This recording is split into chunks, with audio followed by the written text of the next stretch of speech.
Assalamualaikum warahmatullahi wabarakatuh dan selamat pagi. Kami dari kelompok 8 ingin mempresentasikan tentang evaluasi pembelajaran dengan beranggotakan Chandra dengan NPM 2040604040 dan saya Dimas Pratama 2040604042. Pengertian dan prinsip umum evaluasi. Evaluasi pembelajaran adalah suatu proses menentukan tingkat pencapaian tujuan pembelajaran yang telah ditentukan sebelumnya melalui cara yang sistematis.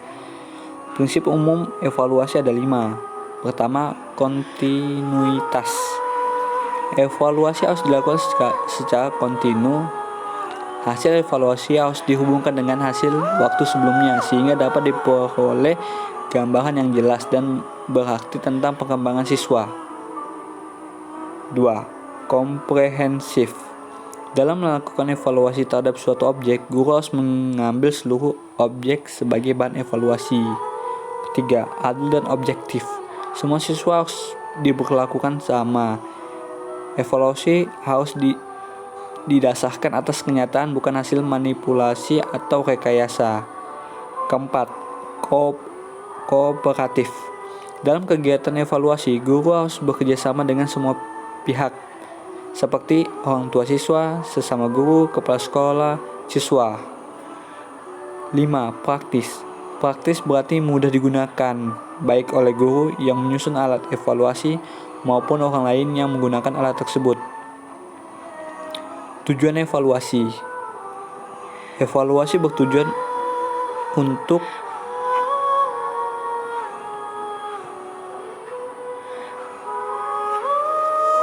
mengetahui dan meningkatkan efektivitas pembelajaran, membantu belajar peserta didik mengetahui kekuatan dan kelemahan peserta didik, serta menyediakan data yang menjadi landasan dalam pengambilan keputusan bagi pembelajaran berikutnya.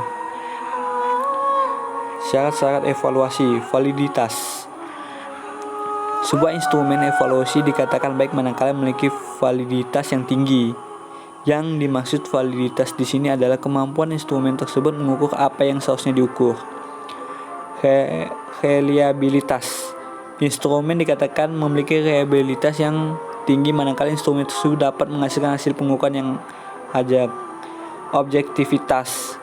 Objektivitas instrumen evaluasi hendaknya terhindar dari pengaruh-pengaruh subjektivitas pribadi dari si evaluator dalam menetapkan hasilnya.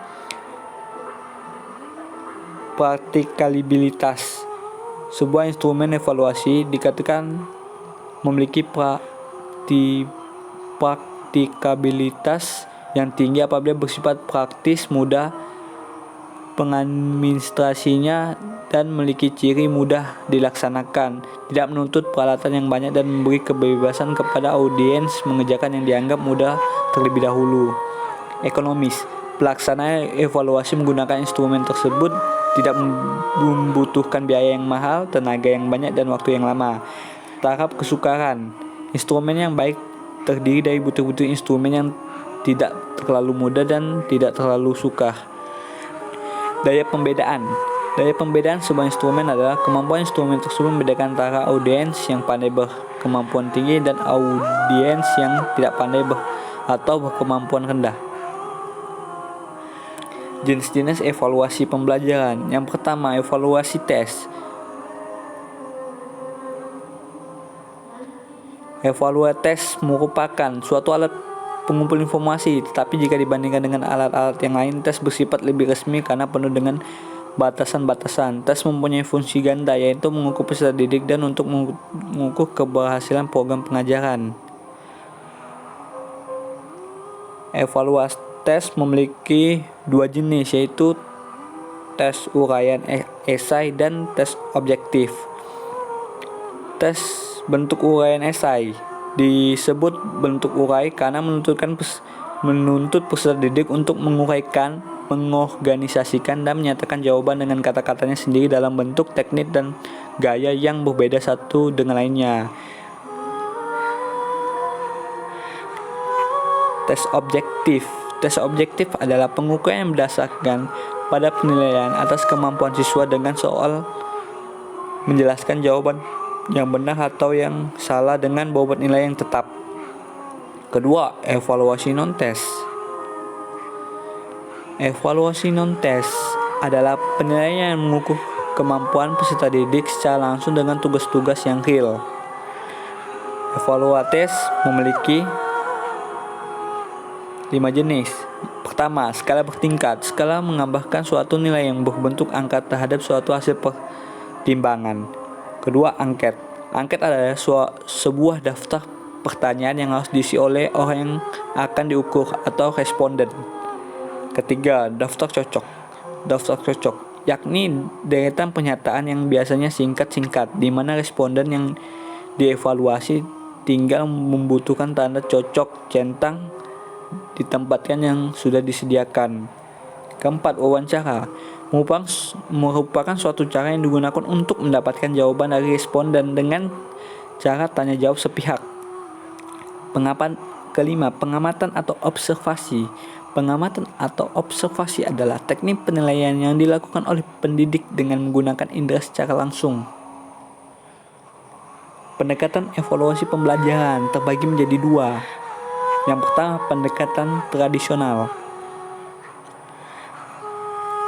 Pendekatan evaluasi tradisional berorientasi pada praktik evaluasi yang telah berjalan selama ini di sekolah, yang ditujukan pada perkembangan aspek intelektual peserta didik. Aspek-aspek keterampilan dan pengembangan sikap kurang mendapatkan perhatian yang serius.